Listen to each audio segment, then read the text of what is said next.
Dans cette vidéo, je vais partager avec toi les applications que chaque photographe de paysage devrait avoir sur son téléphone. Des applications, j'en ai testé un paquet et beaucoup sont de simples gadgets qu'on va utiliser une ou deux fois, mais qui en réalité ne vont rien changer à notre vie. J'avais pas envie de présenter des gadgets, donc j'ai sélectionné 5 applications assez complémentaires qui me permettent de préparer une sortie photo de A à Z. Alors par contre, les applis que je vais te présenter, je ne les utilise pas pour absolument toutes mes sorties. J'aime aussi laisser de la place au hasard. Ça m'arrive assez fréquemment de réaliser de belles photos dont je suis fier sur un coup de chance, simplement parce que je me suis retrouvé au bon endroit au bon moment, sans avoir rien planifié au préalable. Mais ça m'arrive aussi de passer ma journée entière à faire de la photo pour au final rentrer bredouille, c'est-à-dire en n'ayant réalisé aucune photo dont je suis satisfait parce que je n'ai rien planifié justement. Des fois on a de la chance, des fois non. Alors si c'est une petite sortie pas très loin de chez moi, ça me dérange absolument pas parce que j'aurai l'occasion d'y retourner pour faire de meilleures photos. Par contre, si je dois faire plusieurs heures de route pour me rendre dans un spot, eh bien, je vais être certain de ramener de belles photos à la maison et là, je ne vais pas laisser de place au hasard. Et justement, les applications que je vais te présenter vont te garantir de ne jamais rentrer bredouille. Par contre, tu vas voir durant cette vidéo que j'utilise des sites web,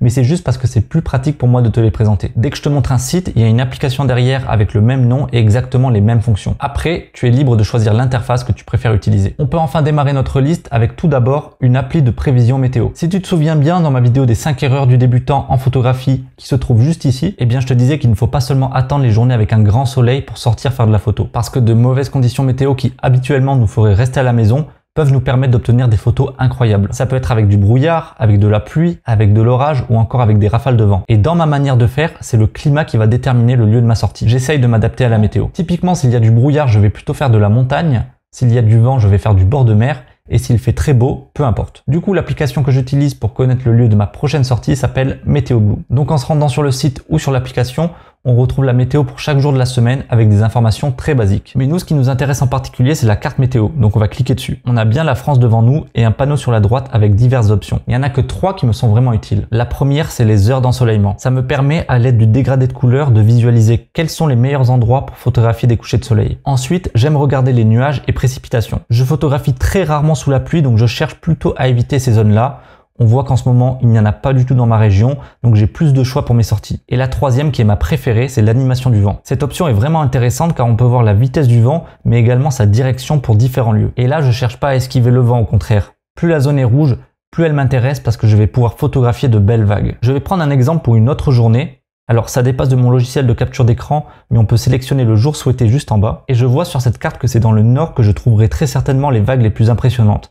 Alors que si je me rends sur la côte est, je risque d'être assez déçu. Et si jamais je n'ai pas spécialement envie de photographier de vagues ce jour-là, je vais aller dans un endroit où ça souffle moins. Voilà, c'est tout ce dont j'ai besoin. Ces informations me suffisent amplement à trouver le lieu de ma prochaine sortie. Après ça, on va utiliser une appli de repérage des lieux. Je propose qu'on parte sur quelque chose de très simple. On va faire un coucher de soleil en bord de mer. J'ai déjà un lieu en tête pour ça. On va se rendre au Capo Rosso, près de Piana sur la côte ouest. Maintenant, le problème, c'est que je pars à la découverte d'un lieu totalement inconnu.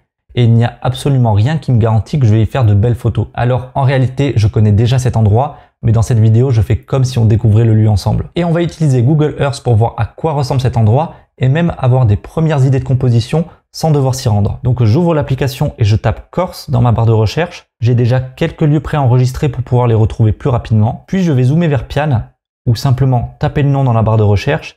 Et le lieu que j'ai repéré se trouve juste ici, en bord de mer. Je peux activer l'option 3D pour avoir une vue un peu plus sympa des environs. Je vais encore zoomer, on voit que je suis bel et bien au Capo Rosso. Puis je vais activer l'option Street View en cliquant sur le petit bonhomme. Il y a plein de points bleus qui vont apparaître et il me suffit d'en choisir un pour avoir une vue du lieu en 360 d'une personne qui s'est rendue là-bas. Moi j'ai repéré ce point qui me plaît bien, donc je vais cliquer dessus et d'un coup je me retrouve sur le lieu sans avoir bougé de mon canapé. Je peux m'orienter dans n'importe quelle direction et ça donne vraiment l'impression d'être sur place. On voit même où se couche le soleil. Alors que si je regarde juste des photos de cet endroit sur Google Images, c'est vraiment pas pareil parce qu'on peut pas visualiser tout ce qui se trouve autour de la photo. Ça peut être aussi intéressant de regarder d'autres points parce que sur celui-là, je ne vois pas la tour génoise. En fait, la personne se trouve dessus. Si je veux des idées de composition qui incluent la tour, c'est clairement pas sur cette image que je vais me baser. Donc je pourrais très bien chercher le point de vue d'une personne qui se trouve au pied de cette tour. Cette manière de repérer les lieux, je la trouve incroyable. Je peux faire ça pour n'importe quel lieu un minimum connu. Et ça m'évite de mauvaises surprises à l'arrivée parce que je sais déjà ce que je vais trouver sur place. On enchaîne maintenant avec des applis pour préparer sa sortie. Donc on a la météo et le lieu. Il faut maintenant préparer l'expédition pour savoir comment va se dérouler la journée. Et pour la plupart des spots auxquels je souhaite me rendre, il va y avoir un minimum de marche. La photo de paysage et la randonnée, ce sont deux activités très complémentaires, donc c'est assez compliqué d'y échapper. Des fois, ça va être une grande randonnée sur une journée complète, d'autres fois juste une petite promenade champêtre, mais c'est assez rare que mon spot se trouve juste à côté de l'endroit où je vais me garer. Ça arrive des fois, mais vraiment pas souvent. Comme je dois planifier la route et la marche, il va me falloir 2 applis. On commence pour la route et pour ça, on va simplement utiliser Google Maps. Normalement, l'application est déjà installée sur la plupart des smartphones. Donc j'ouvre l'appli et je vais zoomer sur ma région. Alors j'ai mis des drapeaux un peu partout. Ce sont simplement des endroits que j'ai repérés et que je n'ai pas encore visités, où il y a très certainement des photos intéressantes à faire. Et comme ça, à chaque fois que j'ai envie de faire une nouvelle sortie, il me suffit d'ouvrir Maps pour avoir une idée d'où aller. On peut faire la même chose sur Google Earth, mais je préfère le faire sur Maps. Maintenant, je vais rechercher mon spot dans la barre de recherche. On peut voir ici qu'il suffit de cliquer sur Enregistrer pour créer un drapeau. Puis maintenant, je vais cliquer sur Itinéraire, ajouter mon point de départ et attendre que l'itinéraire se trace. Ok, donc là, je vois que j'en ai quand même pour 2h30 de route. Donc 5 heures au total pour l'aller-retour. Et ça, c'est juste pour arriver au parking du départ de la randonnée. Voilà, c'est tout ce que j'ai besoin de regarder avec Maps. Ensuite, pour la marche, on va utiliser une application de randonnée. Alors moi, j'utilise un site qui s'appelle Corse Rando. Mais le problème, c'est que, comme son nom l'indique, ce site est spécifique à la Corse. Après, il doit probablement exister des équivalents pour d'autres régions, mais je vais quand même conseiller une appli que j'utilisais avant et qui regroupe toutes les régions. Elle s'appelle Visorando. Elle est très complète et je peux y retrouver toutes les informations dont j'ai besoin avant mon départ. Mais je la trouve moins esthétique et c'est vraiment la seule raison pour laquelle je préfère utiliser l'autre site. D'ailleurs, pour ceux qui sont en panne d'inspiration, l'application propose des randonnées qui se trouvent autour de sa localisation. Après, peu importe le site ou l'appli de randonnée qu'on utilise, les infos qu'on recherche en priorité sont la durée totale de la rando et la difficulté. Et au passage, on peut aussi regarder si le sentier est balisé. Pour le Caporos, c'est 3h30 aller-retour. Donc au total, je vais avoir 8h30 de trajet sur ma journée. Et donc il faut que j'organise mon emploi du temps et mon sac à dos en fonction de ces informations. Par exemple, comme on est parti sur l'idée de photographier un coucher de soleil, eh bien juste après je vais me retrouver dans le noir et j'ai encore environ 2 heures de marche pour rentrer à la voiture. Donc il faut que je me prépare à ça, soit en dormant sur place, soit en prenant une lampe frontale pour voir où je mets les pieds sur le chemin retour. Grâce à ces 2 applications qui en soi sont très basiques, eh bien ça me permet d'être assez serein pour partir seul à la découverte de nouveaux lieux. Sans elles, j'aurais un peu plus d'appréhension. D'ailleurs, s'il y en a parmi vous qui sont débutants en randonnée, eh bien je conseille d'aller faire un tour sur le site de mon ami Nicolas qui s'appelle Apprenti Randonneur. Il donne de très bons conseils pour justement vaincre cette appréhension et les articles qu'il écrit sont vraiment très complets et très variés. Il y a vraiment de quoi trouver son bonheur. Il parle notamment de quel matériel prendre et ne pas prendre dans son sac à dos ou encore de comment réagir face à un imprévu. Ça peut être par exemple une rencontre avec un animal, un manque d'eau, ou juste un problème d'orientation. Bref, j'ai mis le lien vers son site dans la description, ça vaut vraiment le détour. Puis enfin, pour terminer, on va utiliser une appli pour planifier sa composition. Avec Google Earth, on avait déjà quelques premières idées de composition, mais on va aller encore plus loin. Par exemple, en téléchargeant mon guide sur la composition en photographie de paysage. Dans ce livre, je partage mes meilleures astuces de composition pour sublimer un paysage. J'y parle d'espace négatif, de règles des tiers, de distance focale, de répétition, et encore bien d'autres règles. Si ça t'intéresse, eh bien ce livre est gratuit et tu peux retrouver le lien de téléchargement en bas dans la description. Mais pour composer notre image, on va aller encore plus loin que ça. On sait que le soleil se lève à l'est et se couche à l'ouest. Jusque-là, tout va bien. Mais ça serait vraiment pratique de pouvoir connaître sa position exacte dans le ciel tout au long de la journée, ainsi que de pouvoir visualiser par quel angle la lumière pénètre dans la scène. Eh bien, il y a une application spécialement conçue pour ça et elle s'appelle Photopills. Alors, il n'y a pas de version web, ça sera seulement sur téléphone, mais c'est pas un problème puisqu'on va principalement l'utiliser sur le terrain. Par contre, elle est payante. Il faudra débourser une dizaine d'euros pour se la procurer. Ça peut sembler un peu cher, mais elle en vaut vraiment la peine. Alors, j'ouvre l'application et on va tout d'abord cliquer sur Soleil. Et j'y retrouve un tas d'informations. Je peux voir à quelle heure se lève et se couche le soleil, mais également le début et la durée de l'heure bleue et de l'heure dorée. Puis avec les flèches, je peux voir ces informations pour les jours suivants. Ensuite, je reviens en arrière et je vais cliquer sur Lune. Là, pareil, j'ai des informations, mais cette fois-ci, qui concernent la Lune évidemment. Je peux voir à quelle heure elle se lève et se couche, mais surtout je peux voir dans quelle phase elle se trouve actuellement. Aujourd'hui, c'est une lune gibbeuse croissante pleine à 80%, et si j'avance de quelques jours, je peux voir qu'il y aura une super lune le mardi 14 juin. Puis en plus de ça, j'ai des informations sur la visibilité de la Voie lactée. Je retourne encore en arrière et on va maintenant utiliser le planificateur, qui est vraiment l'outil qui fait la force de cette application. Donc j'ai bien la carte de la Corse qui s'affiche devant moi, je clique sur le bouton épingle, puis je déplace cette épingle pour venir la placer sur le lieu que j'ai repéré.